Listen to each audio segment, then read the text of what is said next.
moko ya chef ya site ou la kisabiso différence et puis quelles sont les matières que vous allez extraire avoir na kati ya chantier oyo na maboko na ngai mobali ni vous allez komona na simbi bongo c'est du cobalt oboyo ka tutanga kaka na bakelasi cobalt na zana et na maboko na ngai mwasi nazali bongo na cuivre ko bazali kobomela biso bazali kobundisa mboka na biso tongo midi pourquoi et voilà naza nango awa na maboko nanga et ça c'est du cobalt voilà toko tambona kati ya carrière minière oyo to la kisabino comment est-ce que extraction ça ba kandenge ni basala kabongo ba puis ba creuseur azalina ni musala creuseur ezali nini et quelles sont les mesures sécuritaires oyo coopérative au CMDS ba en place pour protéger to sécuriser ba creuseur ba bengi bongo ba creuseur artisanal.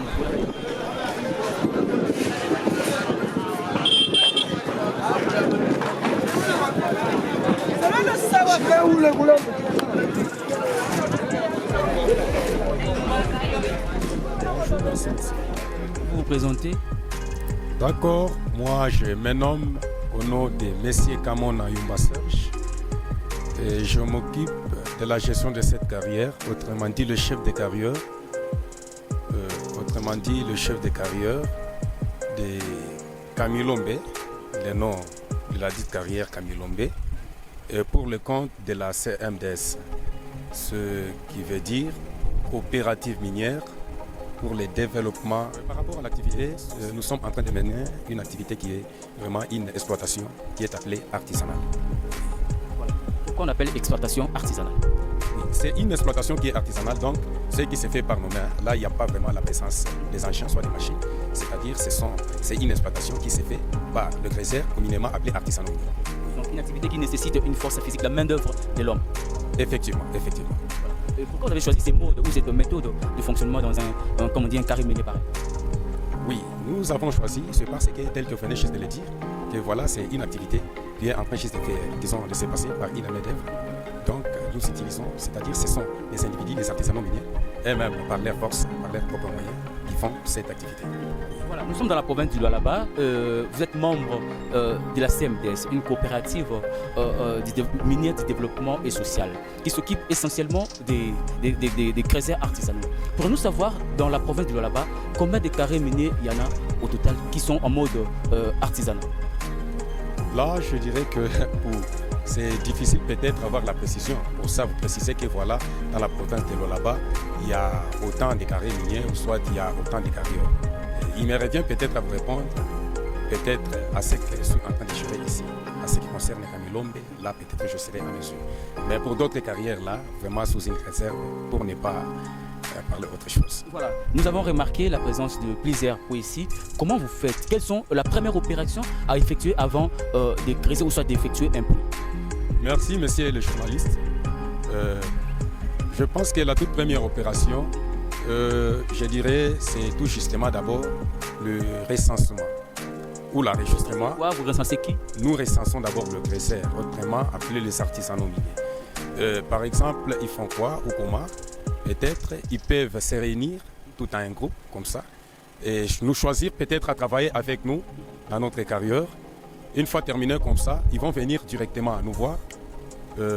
Après avoir terminé, c'est nous qui vont leur orienter d'aller directement au bureau du service de CMAP parce que c'est lui le service habilité ou compétent.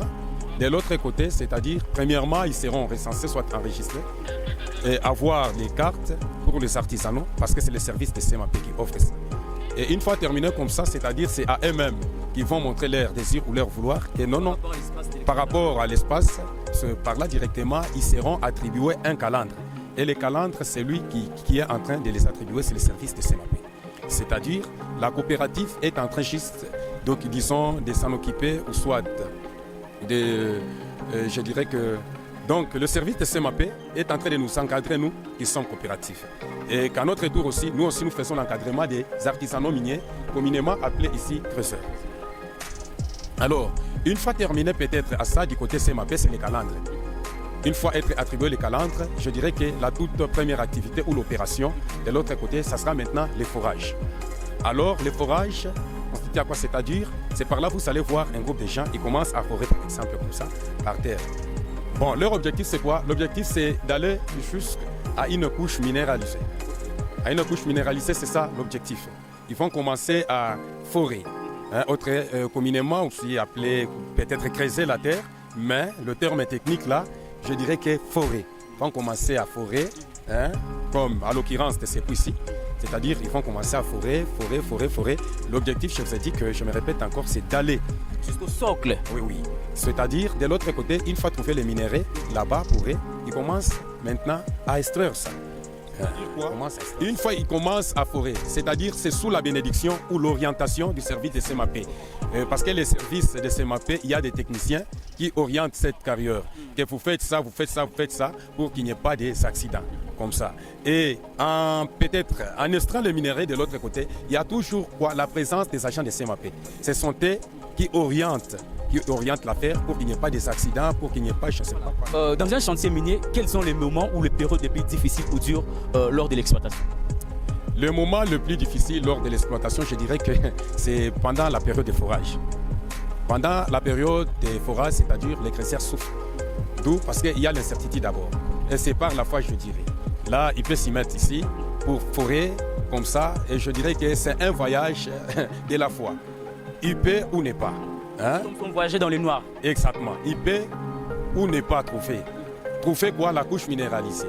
C'est-à-dire, c'est ça la période qui est vraiment la plus difficile dans cette exploitation. C'est la période je dirais que peut-être vit la baisse des métaux parce qu'auparavant, notre encadrement était au moins aux 25 000 creusseurs que Camilombe est en train d'encadrer ici. 25 000 creusseurs ou artisans. Vous avez parlé de baisse des métaux. Donc, vous connaissez aussi des moments pareils où il y a baisse, où il y a rupture peut-être de minéraux. Oui, monsieur le journaliste, ça fait presque une année où il y a eu une baisse des cobaltes. Hein, des cobaltes, comme on a toujours dit que le Lualaba, ici soit la province de Lualaba, c'est la capitale des cobaltes surtout. C'est-à-dire ça fait presque une année où la province de Lualaba aurait été vraiment dans cette situation de la baisse des métaux. Je ne sais pas si c'est une situation qui est nationale ou soit provinciale ou qui soit internationale. Mais là, nous parlons particulièrement à nous qui sommes Lualaba. Lualaba plutôt. Après avoir fini les fourrages, combien revient 1 kilo, soit je ne sais pas, des différentes matières qu'on extrait?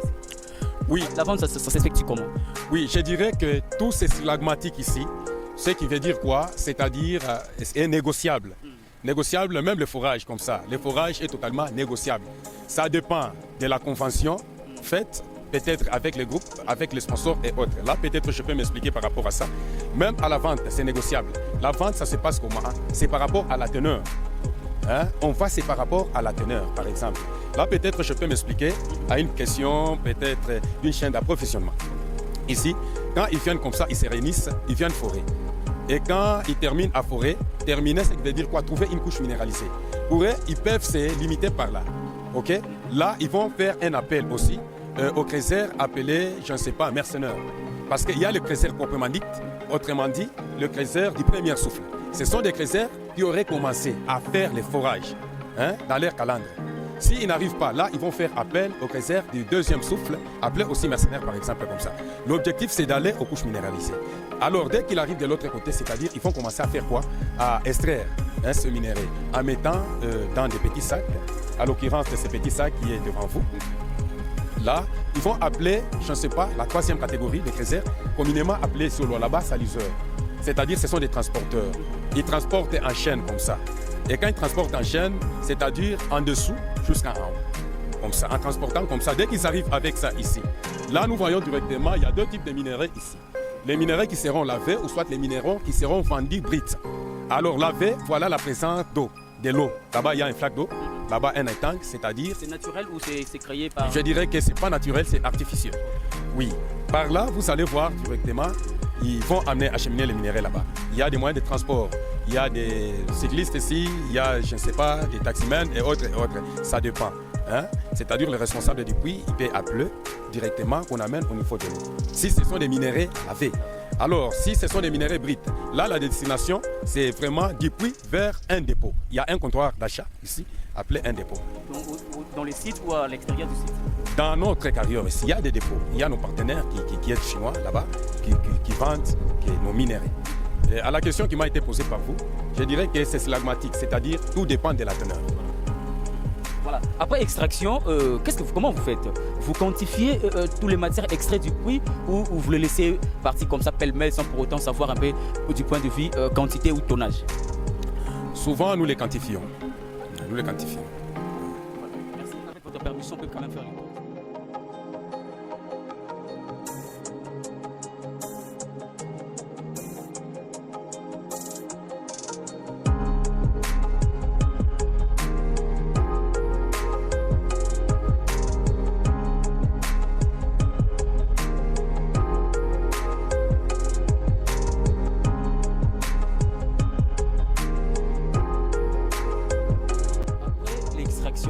On vient au dépôt.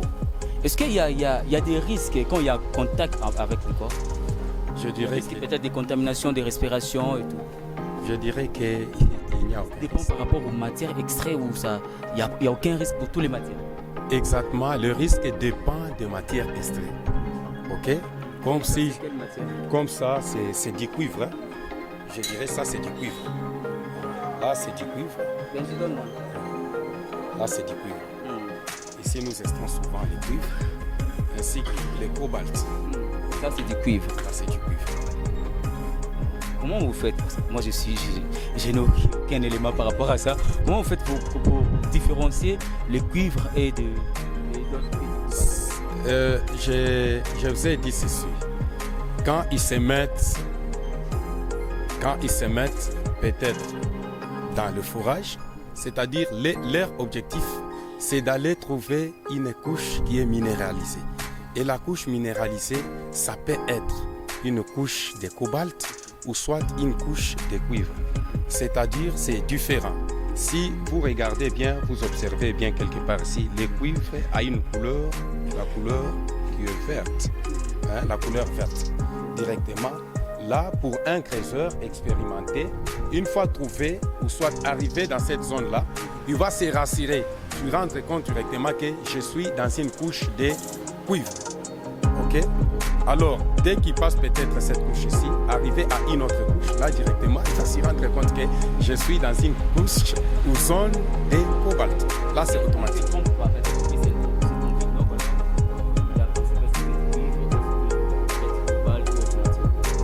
Ils ne peuvent pas se tromper. Ils ne peuvent pas se tromper. Pourquoi? Parce que quand ils sont en train de forer, c'est-à-dire il y a des experts, hein, donc les gens qui connaissent mieux de ceux qui sont en train de faire et chercher. C'est-à-dire pour se tromper. Par exemple, en cas de doute, quand ils se retrouvent peut-être face à une couche minéralisée, là directement, ils vont faire remonter un échantillon. Ok? Une petite quantité comme ça, et directement, ils vont amener ça. Je ne sais pas, il y a un appareil ici qui est appelé Métorex. On va venir avec ça. Ok? En arrivant, c'est-à-dire c'est le Chinois, ou soit un Congolais lui-même, hein, peut mettre ça à cet appareil qui est appelé Métorex. C'est par là on saura que c'est du cuivre ou pas, c'est du cobalt ou pas. Ah, en cas de doute, par exemple, s'ils arrivent à douter, là, ils vont prélever peut-être un échantillon et remonter avec ça à un dépôt. Et là, ils vont mettre ça à un appareil qui est appelé Métorex.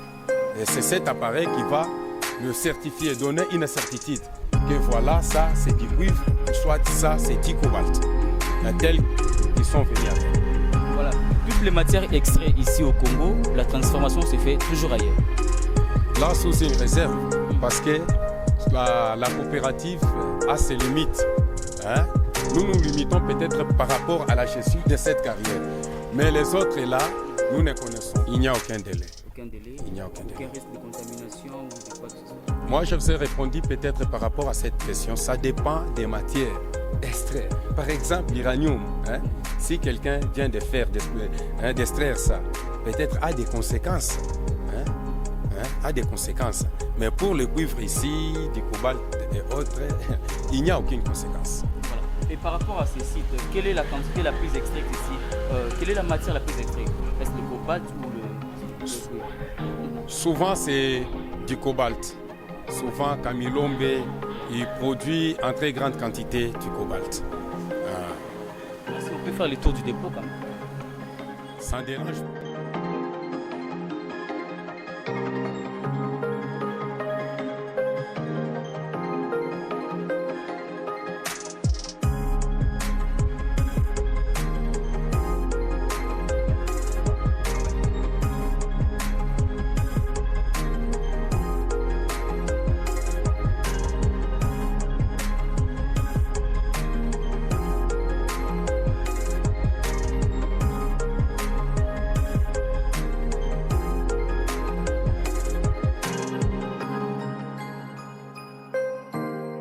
Souvent, ce n'est pas le cas. Parce que nous n'avons pas les appareils là, peut-être, appropriés ou spécifiés. Souvent, c'est ça.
Voilà, nous sommes à la rivière dont M. Serge parlait. C'est ici qu'on lave les différentes matières. Voilà. Donc, ça c'est quelle matière ça? Ça c'est du cobalt, tel que je vous avais dit. Je vous avais dit... C'est pareil avec ce que j'ai, non? Ça aussi c'est dit, ça c'est... Non, c'est différent de ce que vous avez. Ça c'est du cuivre. Ça c'est du cuivre. Ça c'est du cuivre et ça du cobalt. Ce que je détiens ici, c'est du cobalt. Ce que vous détenez là-bas, c'est du cuivre. C'est-à-dire il y a la différence. Donc c'est cette rivière qu'on vient pour laver le matière une fois extrait. Exactement, tel que je vous avais dit. Au préalable, au niveau du puits, je vous avais dit qu'il y a deux types de minéraux ici. Il y a des minéraux lavés. À l'occurrence de ça, ce sont des minéraux lavés. Ce que j'ai à ma main ici. Et aussi, il y a des minéraux bruts. Tel que je vous avais dit, de bruts, on les achemine directement à un comptoir d'achat qui est appelé dépôt. Là où il y a nos partenaires, nos fournisseurs, je pense. Alors, d'autres, les lavés ici, on les amène directement ici. Un petit lac ici. Je vous ai dit que c'est un lac qui est artificiel, qui n'est pas naturel. Je pense, c'est ça. Une fois terminé, peut-être à laver, là la destination, ça sera à un comptoir d'achat. Là, c'est directement à un dépôt. Un dépôt peut-être de l'autre côté, je peux m'expliquer aussi. C'est-à-dire, une fois amené à un dépôt, ils vont procéder soit à verser le minerai par là. Une fois terminé à verser, on va faire le malaxage. C'est-à-dire commencer à malaxer le minerai qui était du côté droit, qu'on amène ça du côté droite et gauche, de gauche comme ça. Une fois terminé à malaxer, là-bas, directement, il y aura les prélèvements d'échantillons. Et le prélèvement d'échantillons, c'est-à-dire, ils vont amener ça au crashing. Le crashing est de l'autre côté, là, du côté crashing. C'est-à-dire, ils vont broyer ça. Une fois terminé à broyer, on va mettre l'échantillon d'échantillons témoins sur les faits. Une fois terminé à ça, c'est là où ils vont prélever, je ne sais pas, une petite quantité amenée à l'appareil là-bas qui est appelé Mentorex. Et les Chinois, ou soit les partenaires, si c'est libanais, si c'est congolais, comme ça, parce qu'il y a même des Congolais aussi, et aussi qui vendent des minéraux. Tel que le président de la République l'a dit qu'on a besoin des millionnaires congolais et autres. Ici, chez nous, bien sûr, il y a les Congolais qui achètent des minéraux comme ça. C'est-à-dire, une fois à désirer, soit à mettre comme ça, là, l'appareil va nous donner directement la teneur. Par exemple, si c'est le minerai de 10%, 20%, ça dépend la couche trouvée, 5% et autres, c'est à partir de là. C'est à partir de la, disons, du pourcentage, les pourcentages ou la teneur, c'est ce qui fera à ce qu'on puisse acheter ce minerai. Tu as dit qu'il souhaite avoir des millionnaires. C'est une question, comme on dit chez nous, c'est que Dieu vous a millionnaire congolais et dans les Bien sûr que oui, je dirais. Pourquoi? Parce que je suis en train de travailler pour le compte de la CMDS et la CMDS est en train de me rémunérer comme il se doit, soit comme il faut. C'est-à-dire, il me revient aussi à moi de penser, d'y entrer dans une même philosophie, telle que le président de la République l'a dit, que l'objectif est juste de former les millionnaires congolais. On peut me payer comme ça, c'est à moi maintenant de me développer avec ce que je suis en train de toucher. Voilà. Je ne sais pas si vous êtes habilité à répondre à cette question, je vais essayer de toucher à cette question.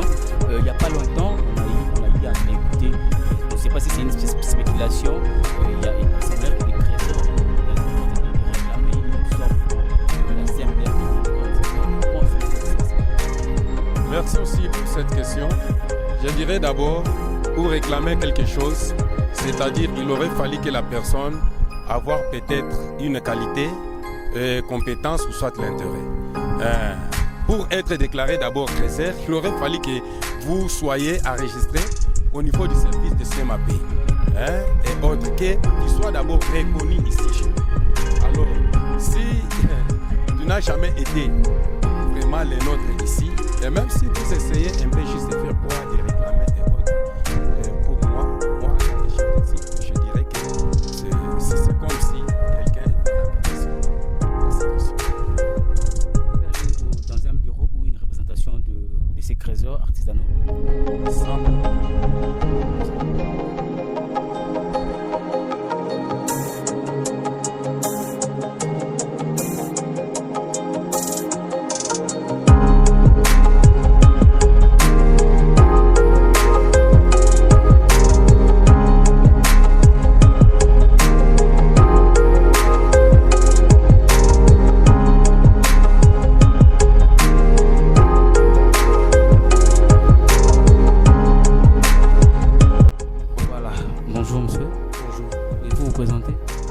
Mon nom c'est Pépé, je suis membre du comité des trésors, je joue le rôle de sensibilisateur.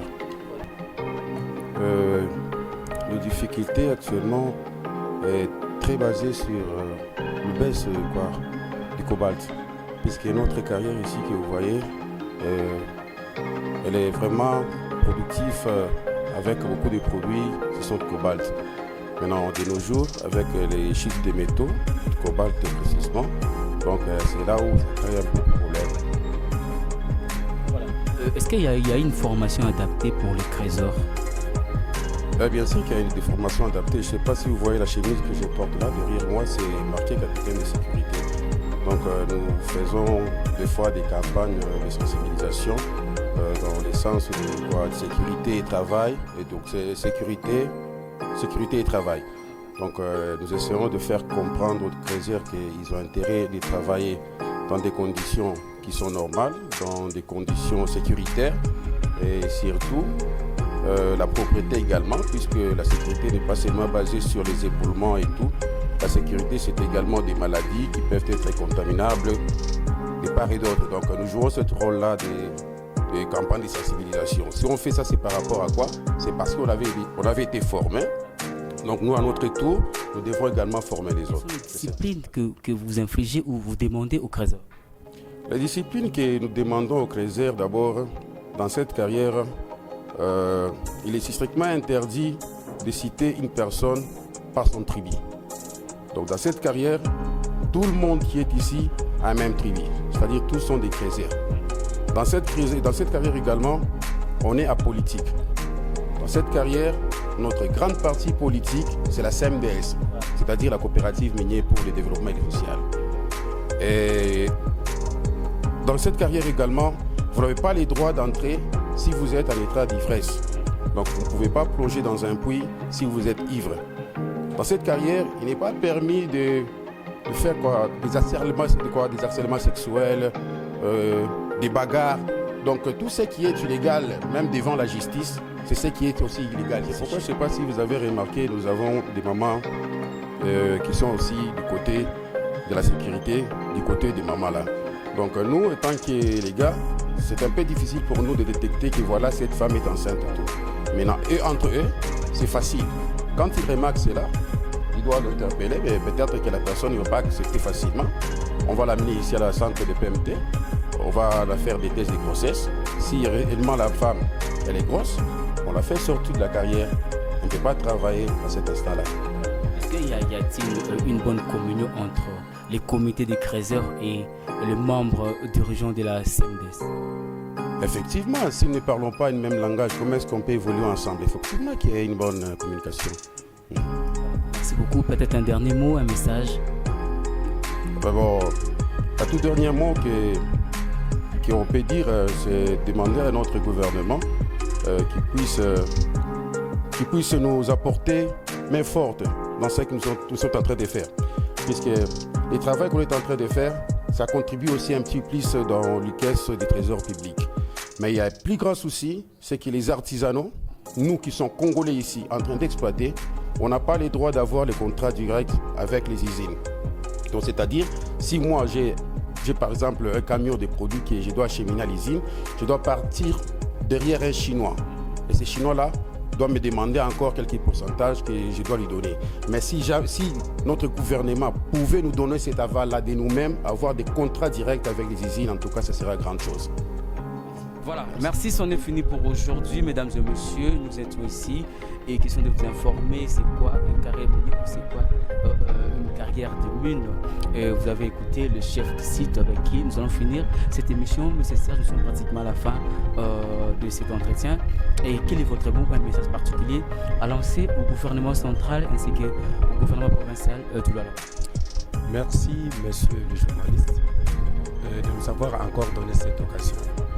Nous, en tant que chef de site de carrière de Kamilombe pour le compte de la CMDS, nous voudrions demander seulement à notre gouvernement, le gouvernement du Lualaba, le gouvernement national de Kinshasa et autres, de pouvoir nous aider. Vraiment.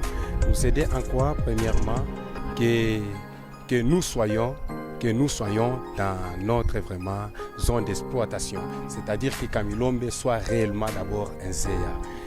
En plus de cela, que le gouvernement puisse nous aider aussi par rapport aux différents contrats qui sont aux différentes usines ici. Par exemple, si un Congolais veut peut-être amener ou acheminer son véhicule de minerais, soit un tract de minerais de l'autre côté, il ne sera pas vraiment accepté facilement. Il aurait fallu que les Congolais là puissent passer via un Chinois comme ça. Alors ça, c'est vraiment une difficulté qui est énorme. Parce que le président de la République, je ne cesse jamais de le rappeler dans son discours, il nous avait dit que nous qui sommes Congolais, son plus grand souci majeur, que nous soyons des millionnaires Congolais. Et bien sûr, je pense que tout est possible, mais sauf qu'il y a quelque part que nous rencontrons vraiment des nos amis chinois. Je voudrais à ce que les gouvernements congolais puissent nécessairement nous aider, puissent s'impliquer dans ce secteur minier, afin que nous retrouvions aussi un droit sur ces points que nous venons juste de faire. Merci beaucoup. Rappelez encore votre nom. Je me nomme de Kamona Yumba Serge, le chef des sites de la carrière Kamilombe. Merci beaucoup. CMDS. Merci beaucoup. C'est moi qui vous remercie davantage. Voilà, c'en est fini pour aujourd'hui, mesdames et messieurs. Dites un grand merci à la grande équipe de cette émission, comme d'habitude, Benjamin Dongala, les réalisateurs, encore toujours derrière la caméra. Un grand merci à tous ceux qui aiment faire mes côtés. Un grand merci à la grande équipe de médias d'accompagnement des actions du chef MAC en sigle, tous les journalistes, tous les médias, membres du MAC en tout cas.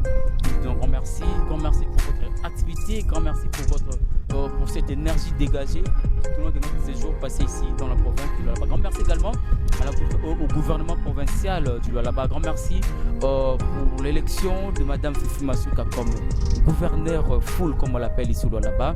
Nous ne faisons que lui souhaiter bon mandat pour ces quinquennats ici dans la grande province minière du Lualaba. Voilà, d'ici là, portez-vous